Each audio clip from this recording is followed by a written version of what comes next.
Nós somos aquilo que nós alimentamos. Certo? Então, Em todos os aspectos. E você escolheu iniciar o seu dia alimentando o seu espiritual. E predomina e prevalece aquilo que nós alimentamos. né? Pensa que você tem dois gatinhos. O Mimi e o Lalá. O Mimi é a carne, o Lalá é o espírito. Se eu dou mais carne para o Mimi, quem vai bater em quem? Né? Se você acorda de manhã, já coloca lá uma música falando que o cara traiu, que eu peguei ela no motel, né? Estou dizendo que é pecado ouvir esse tipo de música, é uma consciência sua. Como você vai começar seu dia? Alimentando do quê? Então, quando nós começamos o nosso dia, chamando a presença de Deus, buscando a presença de Cristo, estou dizendo que você não vai ter desafios, estou dizendo que você não vai ter lutas, mas eu tenho certeza que o nosso espírito vai sair pior do que o seu. Alguém saiu daqui pior do que entrou algum dia? Sim ou não? Claro que não. E muito engraçado que quando o Diego compartilhou comigo, Estevão, seria possível compartilhar um rápido lá conosco? Na terça-feira, no café de oração, eu falei, claro. Mas eu achei que ela lá na casa dele à noite, e depois eu fiquei sabendo que era aqui, eu comecei a pensar nas desculpas.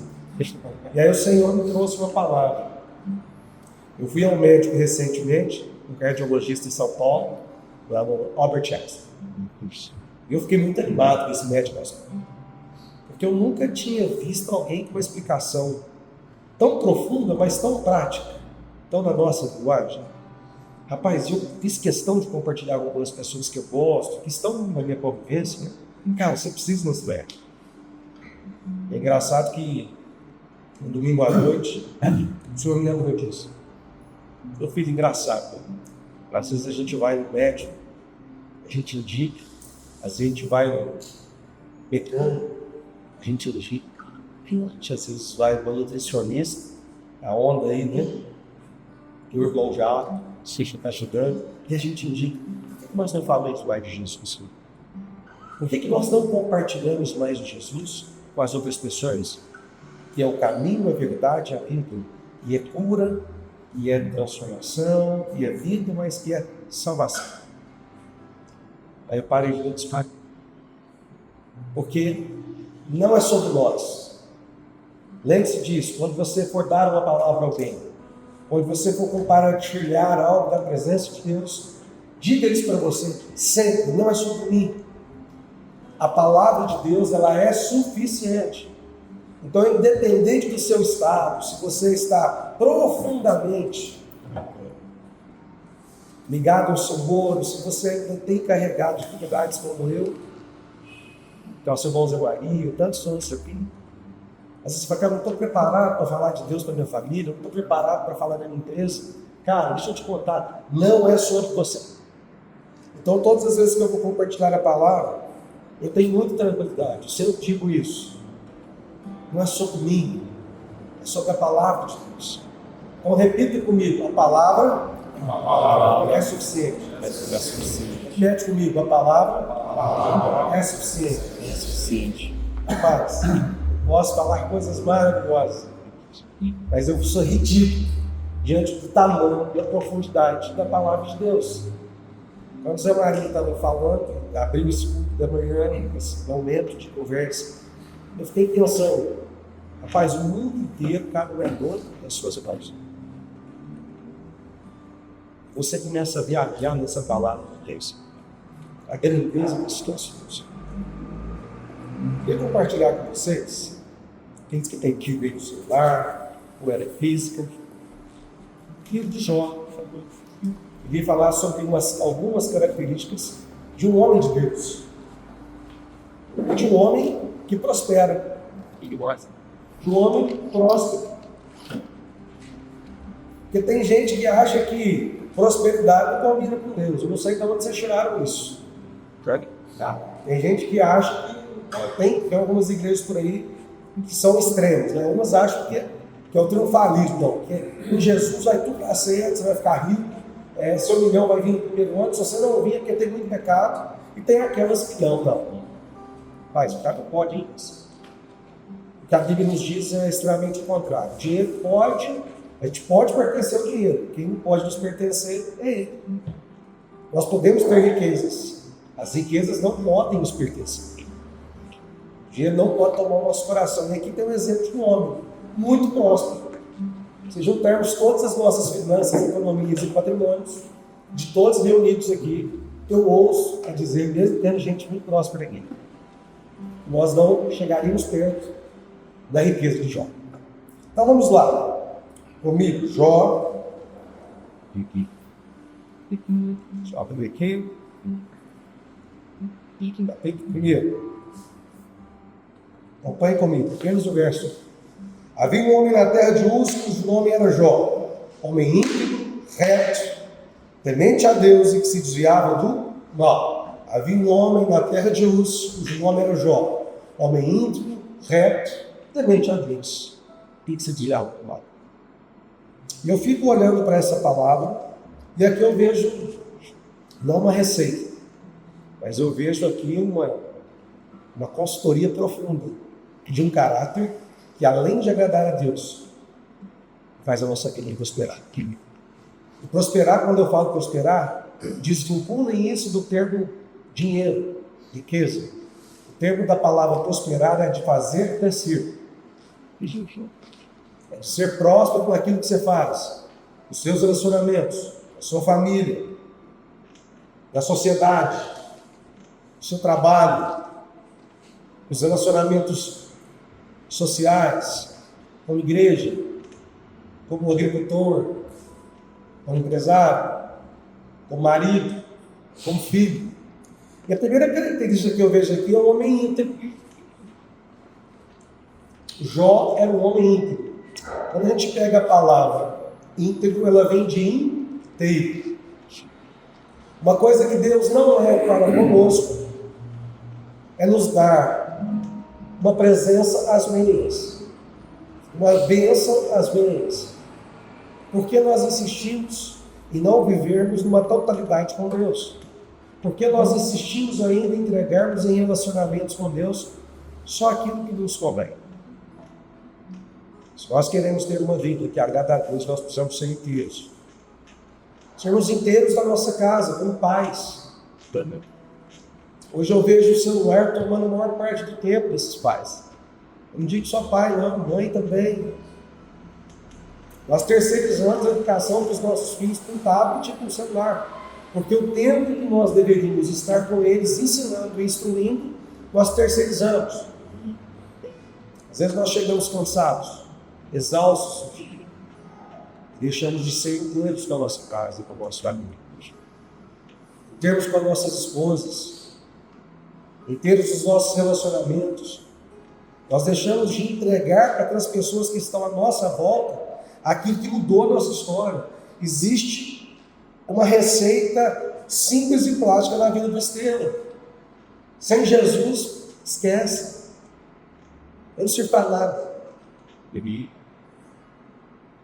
Se o Senhor olhar para mim até hoje, cara, tem uma canção que fala: se tu olhares para mim, Senhor, nada encontrarás. Tem uma outra canção que fala que eu só tinha os meus pecados para oferecer. Amigo, não é sobre você, é sobre Jesus. Não há nada que você possa fazer para que Jesus te ame mais ou que Jesus te ame menos. É graça. E quando essa graça nos alcança, nós precisamos pedir ao Senhor que a gente seja inteiro, tão profissional, seja inteiro na nossa família, nessa sociedade. Nós somos a Bíblia que o mundo lê lá fora. Eu não estou falando sobre homens irrepreensíveis e perfeitos, perfeito a Cristo, mas de homens que têm um desejo no coração, por onde passar esse dia, aonde vocês entrarem, pessoas serão melhores. No seu trabalho, na sua casa, nas suas relações. Uma outra característica de Jó que eu acho incrível é a retidão. Jó era reto. Jó era um homem focado. Alguém que procura ter uma conduta reta é que tem uma direção firmada e caminha em linha reta. Para não chegar ali na Copercílios, eu tenho uma linha reta, ok? Mas eu posso fazer algumas voltas, sim ou não? Se eu for em linha reta, eu chego mais rápido? Sim ou não? Sim. E aí, às vezes, você fica brigando com Deus. Deus, por que isso ainda não aconteceu? Deus, por que aquele projeto? Por que aquela casa? Ou aquela formação? Ou aquilo que eu planejei, sonhei, ainda não tem acontecido? Porque você tem feitas muitas curvas. Você tem inventado alguns caminhos. O Evangelho de Jesus ele é simples e prático.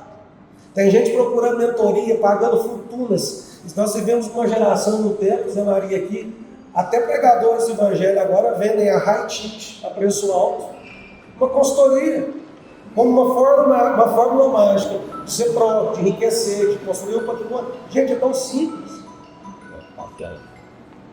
O Evangelho do Senhor é simples. Tem gente querendo viver disso. Quem aqui quer ser sábio? Não está maluco. Quem quer ser sábio? Legal, todo mundo. Não precisa levantar a mão agora. Quem aqui já leu o livro de Provérbios? Precisa levantar a mão. 30% não leu. A gente quer ser sábio. Entende? Como é mais simples que nós imaginamos? Cara, como é que eu enriqueço? Cara, tá para a Bíblia. A palavra de Deus fala que as mãos diligentes, o quê? Enriquece o homem. Como é que eu protejo? Cara, eu devolvo para Deus, ele não é meu. Ser reto é ter um alvo que ele sabe. É saber para onde você está indo e aonde você está comigo. E eu tenho uma excelente notícia para você. Hoje é o primeiro dia do resto da sua vida. Já parou para pensar? Sem inteligência. Hoje é o primeiro dia do resto da sua vida. Não me interessa o que vocês votam. Se para Deus, que manda em tudo, que manda em todas as coisas, diz que a graça dele se renova a cada manhã, eu não vim aqui para te acusar, eu não vim aqui para te amedrontar, mas eu vim para te dar uma palavra de esperança. Se Jó foi um homem íntegro, inteiro com Deus, se ele foi reto, nós também podemos ser. E a graça de manhã acabou de ser renovada. Sua conta acabou de ser zerada. Não tem saldo negativo. Jesus pagou por isso por você e por mim para que isso acontecesse. Todas as manhãs ele olha para o Arthur e olha e fala assim, cara, te vejo novinho e fúria, 0 km. E olha para o Jairo, está na moda, meu irmão Jairo. Te vejo novo e fúria.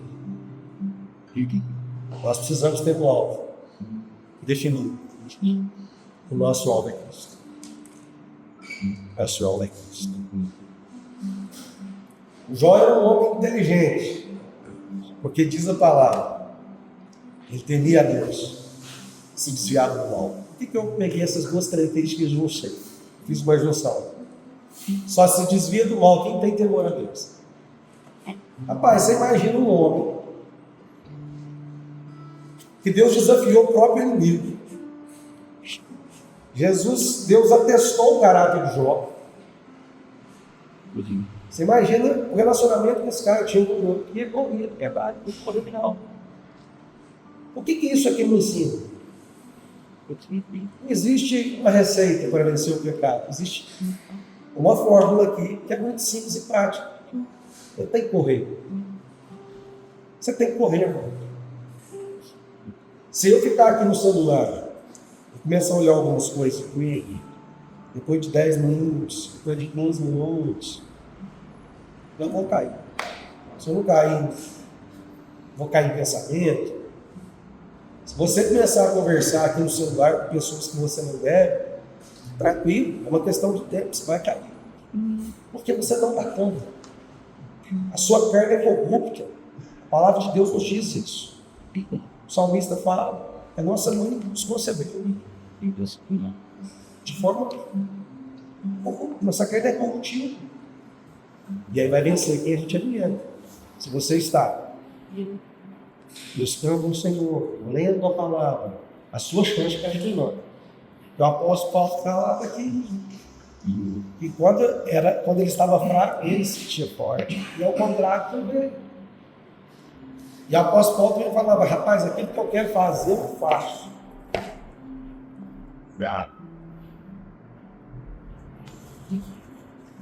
eu preciso fazer, às vezes eu não faço. Então, temor a Deus é muito mais do que... Às vezes a religiosidade nos vendeu uma visão de Deus, de um cara opressor, e que se eu não fizer tudo que eu acho que eu preciso fazer, ele vai tirar a mão de mim. Ele vai me matar, vai tirar a saúde dos meus filhos, da minha esposa. Cara, se alguém te contou isso, você pensava até isso, esqueça. Nosso Deus é amor. E quando você cair, levanta e siga. O sacrifício de Jesus foi para isso. Hoje eu estava bem desanimado comigo, pastor. Falei, Deus, existem algumas questões que eu preciso muito aprimorar, alguns pecados que eu ainda cometo. Eu não gostaria de cometer. Eu estava muito chateado comigo. Alguém já teve um dia chateado com você mesmo? Teve alguém aqui assim, não? Sim ou não? Barra sim. Boa resposta. E aí Jesus me deu uma palavra libertadora. Ele falou, filho, eu preciso te ensinar uma coisa que você ainda não aprendeu. Eu mandei meu filho Jesus para isso. Eu não tenho mais problema com pecado. Meu coração está disparado. Pecado, se você pecar, você confessa. Eu te pergunto e você segue em frente. As consequências são suas. Se eu não posso resolver por você. Olha que lindo. Não me interessa a sua história, a sua conduta, que você viveu nos últimos 10 anos ou nos últimos 10 minutos. Jesus resolve esse problema. Ele tem um perfil de um homem que vai ser referência nessa cidade. Que as pessoas olhem e falam, ali existe um cara que é inteiro das suas relações. É um homem íntegro. E é um homem reto. Tudo que você fala com ele não precisa escrever. Ele paga as pessoas no dia, ele honra os compromissos, ele honra a esposa, ele honra os filhos, ele chega em casa, cara, mesmo cansado ainda ele brinca com os filhos. Cara, e ele aprendeu que mesmo em dias difíceis, ele teme ao Senhor e corre do mal. Porque nós não podemos só. Queridos, e para finalizar, a palavra de Deus no verso 2 fala sobre o patrimônio, aquilo que ele tinha. Se a gente começar a perguntar aqui, cara, o que o irmão tal tem? Rapaz, lá tem 500 hectares de café, não sei quantas cabeças de tarde. A gente começa assim, né? Perguntar, não, tem um carro tal. E aqui a palavra de Deus nos traz uma revelação. Quando Deus começa a falar do patrimônio de João, sabe por onde ele começa? Nasceram-lhe 7 filhos e 3 filhas. Aí ele continua. Tinha 7.000 ovelhas, 3.000 camelos, 500 juntas de bois, 500 jumentas. Também muitíssima gente ao seu serviço. De maneira que era o homem maior de todos os reinos. Repete comigo. Não existe nada maior e mais precioso que a família. Eu não sei qual a vida que você tem levado, o seu trabalho, as suas ações, as suas funções. Se ela tem custado a tua família, está tudo errado. Não existe nada mais precioso. A palavra de Deus fala que a família é a herança de Deus. O homem reto, o homem ímpio, teme ao Senhor, ele cuida da família. A família é a peça não só fundamental, mas principal. A palavra diz que Jó acordava nas manhãs, nas madrugadas e sacrificava em favor dos filhos que estavam fazendo festas. Ou seja, esse cara já antecipava o pedido de perdão dos filhos. Deus, os meus filhos têm pecado contra o Senhor. Eu quero sacrificar. No Antigo Testamento, né, existisse o hábito do sacrifício como remissão, como perdão dos pecados.